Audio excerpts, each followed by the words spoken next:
Hi everyone, my name is Leah Kopke and I'm a 3D motion design freelancer. In each one of these episodes, we go over another 3D modeling tool for Cinema 4D, and today's 3D modeling tool is called Equal Spacing.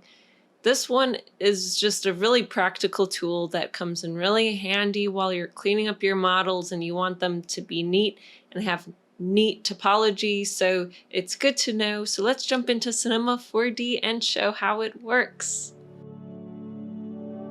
So here we are inside of Cinema 4D. I think the best primitive to show this on is the sphere. So I'll drop in a sphere over here, and I'm going to turn on garage shading lines so that we can see what's happening. I want to reduce the number of segments to, let's say 13 works fine. This is just an example. And now we're going to change this primitive from being parametric to being an editable mesh by hitting this button here, or you can use the C hotkey. It's all up to you. No right or wrong option there. Now that we have our sphere as an editable mesh, we can go over to point mode. And I'm just going to mess these up a little bit so that I can show what it's like to fix this after we mess it up in an easier way. And now our loops are a little bit messy, they aren't equal, and the name of this tool is Equal Spacing. So let's talk about what that actually means and where to find this tool. You can find this tool located under Move. You can see under Move is Equal Spacing right here, and it's grayed out at this moment because we don't have anything selected. Something else you might notice is that this tool does not have any hotkeys for it. You can assign one to it if you'd like. If I'm going to be using a tool a lot, as you know, what I like to do is I like to look it up in the commander, and you can open that up using Shift-C, and now you can search for whatever you'd like in here. And I like to drop this right over here in my UI so that it's easy to use, and that way you don't even have to go through the trouble of setting up any hotkeys.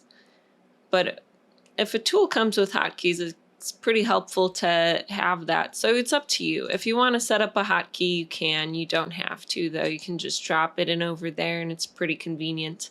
I'm going to use the hotkey UL to select a couple loops in here. I'm in edge mode. And with that selected, I can go ahead and hit the Equal Spacing button over here, and I just want to show how this works. And it's easiest to show it by doing it than to try to explain it in some mathematical sense. So I'm going to click and drag my mouse, and you can see that is adjusting our strength. The higher the strength, the more this will try to make these loops equal in between each other. Now, what you might notice is that it's keeping the curvature pretty much of this sphere. So this could be helpful for if you're 3D modeling a character's legs and you just want the topology to be really neat for when you're doing waiting on a character in order to rig it. It's really nice to have equal spacing between those loops, and this will help you do that. And it also keeps some of that form of the original model, so that will allow you to change the spacing between the loops on a character's legs to being equal without distorting the legs that you had 3D modeled into a specific shape.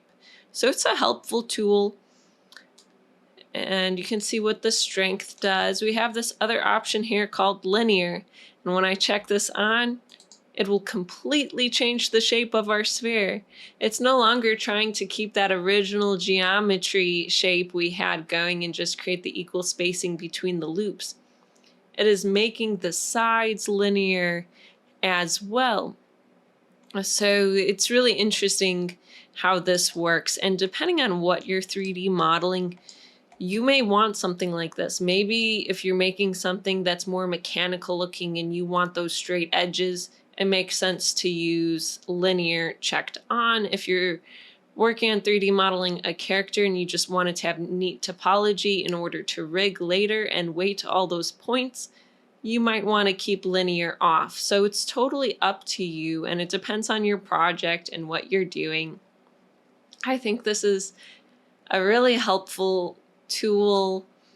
It helps keep your models neat, which just makes your life easier. So if you have any questions about this tool, you can leave it in the comments below. And if you'd like to continue learning more 3D modeling tools, I come out with another episode each week on another 3D modeling tool. And if you hit like or subscribe, you'll be notified when the next tutorial comes out. And I hope to see you again next week on ambient 3D animations. Thank you so much for watching. I feel so motivated by everyone who watches these tutorials and so inspired by all of you. So I hope to see you again next week, and have a lovely week.